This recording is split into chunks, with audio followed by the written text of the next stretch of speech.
Welcome again to the Entrepreneur's Advisor, the business podcast built for entrepreneurs and business owners.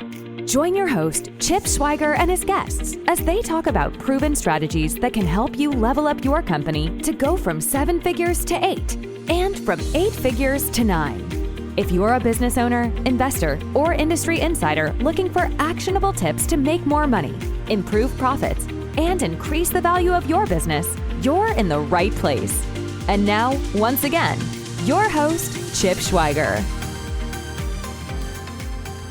Hi there, and welcome to this week's episode of the Entrepreneur's Advisor podcast, the podcast where you get one actionable tip each week to increase the value of your business. Say, if you're a new listener, a very warm welcome to what we think is quickly becoming one of the best business podcasts for entrepreneurs. And if you're a regular listener and subscriber, thanks for joining us again this week. Really happy that you're here. So I'm your host, Chip Schweiger, and to set the table for the new listeners, I'm a 27-year veteran of public accounting and corporate finance, where I've helped some of the largest companies in America grow. But my real passion is in helping entrepreneurs and business owners like you. So we created this podcast to share what successful entrepreneurs and business owners are doing, and to give you a forum to ask questions and to get support to get unstuck if that's where you find yourself. So last week's episode, we talked about the 3 most common reasons why businesses fail and how to fix each of them. This week, we're going to take it in a different, slightly more positive direction and talk about the 4 things that you can do to turbocharge your business. You know, to grow any enterprise, you must continually seek ways to turbocharge its engine. And your business is no different, so you must develop strategies that will drive sales to an ever higher level while ensuring that your growth in revenues translates into higher cash flow and more profits.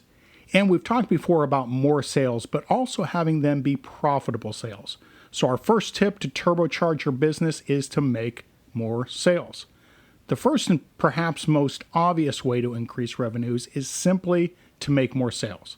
Of course, one of the best ways to accomplish this objective is by expanding your customer base. But as we've talked about before, it's not solely selling more stuff to the same customers, but rather selling your same profitable stuff to more customers. So 2 tips for you here. First tip is to sell more often to existing customers. In addition to expanding your customer base, you can also make more sales by selling more often to the same customer. Customer acquisition costs can be enormous. So once you've developed a customer, look for ways to increase the number of times you sell to them in any given period. In addition to increasing your sales revenue, such sales will also be more profitable. So ask your sales team how you can increase the frequency of purchases by your existing customers. Now, that may be slight volume discounts, or it might be staying in front of mind if they have options to buy from multiple vendors. A second tip here is to sell something else. In addition to increasing the number of transactions per customer, you might also be able to sell the customer additional products. Increasing revenues from your existing customer base in this way is yet another great example of capitalizing on your original customer acquisition cost. So ask yourself, what else would someone who is purchasing my product or service be interested in buying? The person coming into your auto parts store, for example, to pick up new filters might also be interested in accessories such as light kits or branded clothing. So look for any opportunity to sell additional products to your existing customers and incentivize and reward employees for doing so, which could translate into larger sales even if it's just a few more dollars. Over time, they really add up. And as we've talked about before, keeping customers in your store longer is always better. It's proven that the more time they spend in your store, the more they buy. Okay, the number 2 way to turbocharge your growth is to make more profitable sales.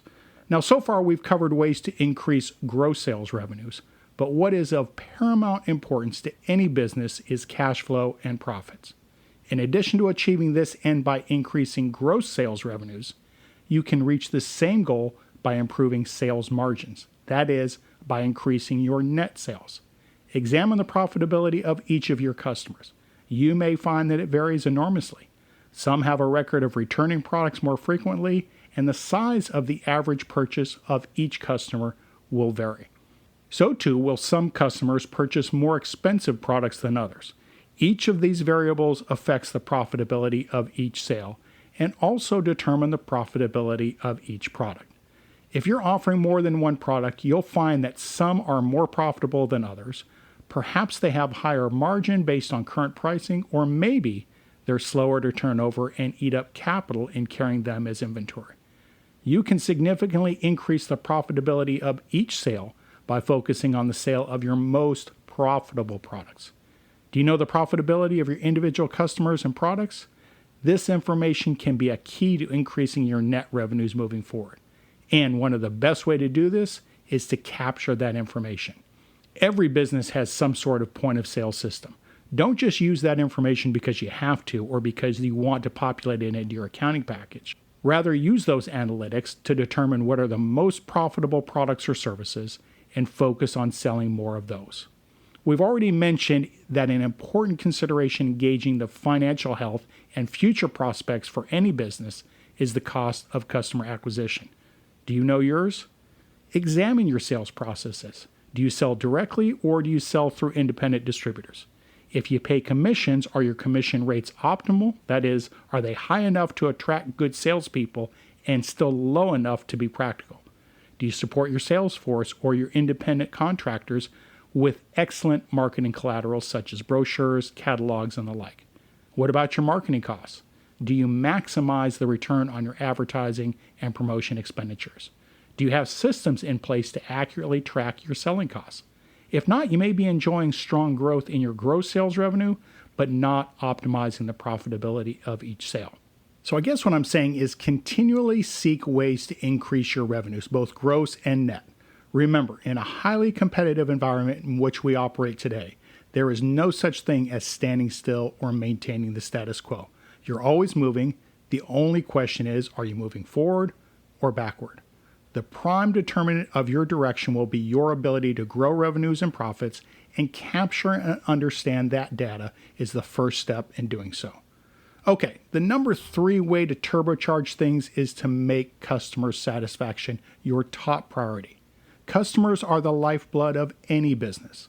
While any business will always have a certain amount of churn, your goal should be to hold on to as many customers as possible, and that means keeping them happy. You should consistently underpromise and overdeliver. Moreover, you can't assume that customers are satisfied just because they keep coming back. There might be hidden frustrations with the products you offer or mounting dissatisfaction with some service that you provide. And as soon as a competitor offers a better product or a better service, those customers might leave. Your goal as a business owner then should be to discover all these issues before they become full-fledged. So, recommit to customer service. When customers come knocking on your door, exceptional service will make them stay.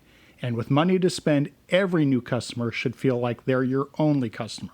So just last week, I went to get promotional materials printed for a conference that I was attending. I called up a recommendation with a kind of a tricky order. And oh, by the way, I basically need it yesterday. Well, no problem. We'll do our best was the response I got. And 48 hours later, my materials and rack cards were ready and exactly as I ordered them. Underpromised, overdelivered. Of course, I went online and told everyone I knew. I even posted on their Facebook page. So listen carefully and work hard to solve your customers' problems. While other companies may offer similar products or services, you can make sure your customer never forgets how you made them feel. And the 4th turbocharge is make cash flow your top financial priority. We talked last week about one of the danger areas for a lot of businesses being lack of cash flow.